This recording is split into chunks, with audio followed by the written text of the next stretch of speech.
Good morning. Thanks for joining us for devotions. Before we go to the song today, I have a couple of announcements, things for you to think about. First of all, I want to let you know in the next few days, we're going to rotate pastors. I'm pretty excited about this. We get to hear from Pastor Brian, we get to hear from Pastor James, and then I'll jump back in. We're going to do twice a week. So I'll be doing Mondays and Thursdays, and Brian will be doing Tuesdays and Fridays, and James will do Wednesdays and Saturdays. And I'm excited that you get to hear from all three of our main speakers, and we get to bring from our heart just some thoughts that we're hearing from God, especially from the One Year Bible. Now, let me tell you the second thing I wanted to do. I want to introduce the song to you today. I have a special request. At the end of the service, we took communion to a song, my favorite song for these times. It's called I Am. And so I asked them to play this song, and I want to introduce the song a little bit. This song is a song that I've been waking up to in the middle of the night. When I'm praying, when I'm thinking, when I have struggled a little bit, or when I'm trying to solve a problem, I wake up singing this song. And it just has a lot of meaning for me. And so I want you to listen carefully, because I was thinking today, if you've come today to devotions and you're struggling a little bit, or you just need a little lift, or you just need a message from God, I have some good news for you. This song has a great message for you. Let's sing.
Resurrection song. This is my hallelujah call. This is why it's to you I run.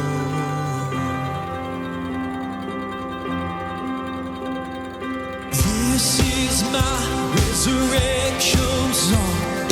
This is my hallelujah call.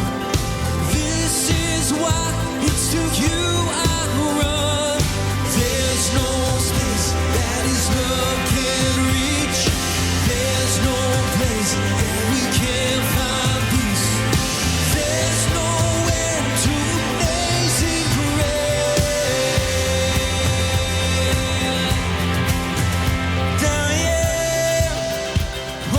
On to you.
We've been taking the scripture through these whole devotional times from the One Year Bible. I encourage you to read it along with me.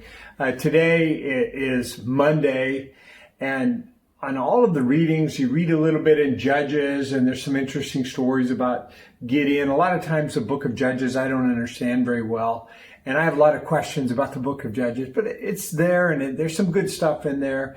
And then I pick up the book of Psalms. There's always great stuff in there. And then the New Testament, really interesting, really valuable stuff. But today, I want to talk to you about two verses from Proverbs, and I think they fit for today. I just want you to think about two verses. Proverbs 14, verse 9 and verse 10. It starts this way: fools make fun of guilt, but the godly acknowledge it and seek reconciliation. So this is kind of an interesting verse, verse 9. And I read this and I thought, I wonder if people really understand this. It makes so much sense to me. I talk to people all the time who say to me that they've never heard from God. And I want to call them foolish. I'm careful not to, but I want to call them foolish, because I want to say, of course you've heard from God. And of course you've heard God's voice, because God installed in all of us his voice. And it's this thing of guilt. It's this moral compass that he put in all of us that shows a right and a wrong. And guilt is one of those things that God uses to help nudge us, to remind us, to coach us, to live differently, to live better. And I like what this says. We acknowledge guilt and we seek reconciliation. First of all, when you're in a tough relationship with somebody and you feel guilty for something you've done to them or something that has happened because of you in their lives, seek reconciliation. Reconciliation just simply means that you balance the scales out, that you try and make it right. For us to seek reconciliation with God, when we feel his voice inside of us, we know that takes Jesus, because we can never balance the scales by doing good or something. We come to him and we ask for his grace, and God is so ready and able to help us change our lives, to change the direction of our life. And he uses guilt to do it. And so today, I like what this says. We don't make fun of guilt. We use it to help us, to coach us, to make our life better. The second verse is another verse that I think is really appropriate for today. Each heart knows its own bitterness, and no one else can fully share its joy. So this is talking about a heart that understands bitterness and understands joy.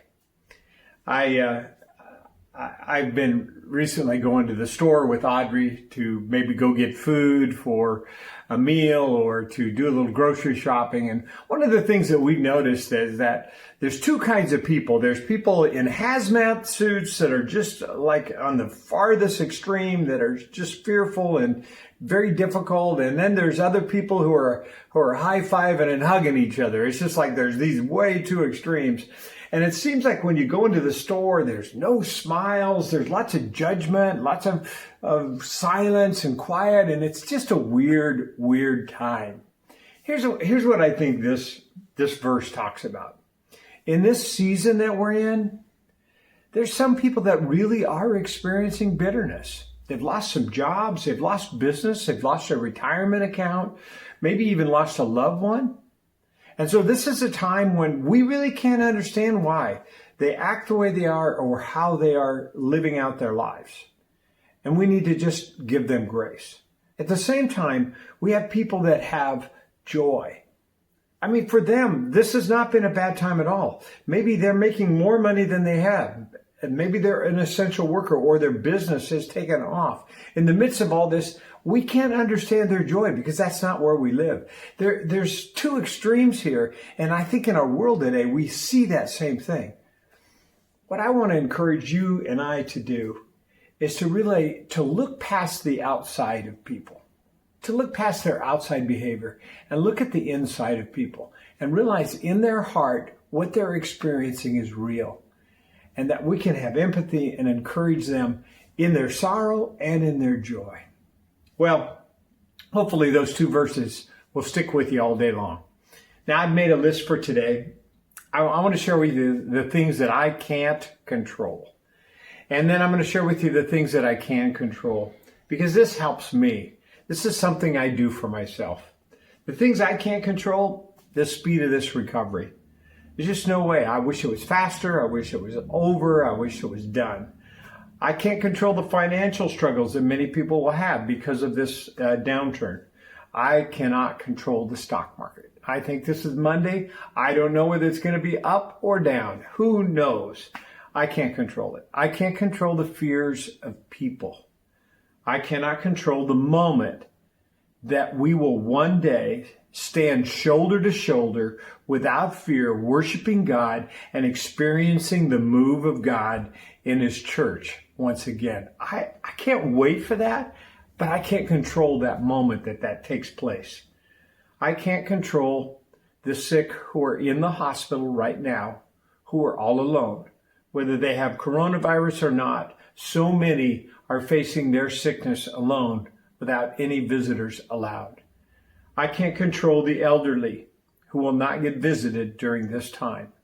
Some will even die without the embrace of their loved ones because of the fear of coronavirus. I can't control that. And I can't control the news media and the appetite that it has for the negative. But here's the things I can't control. You know what? I can control my attitude. I am going to smile.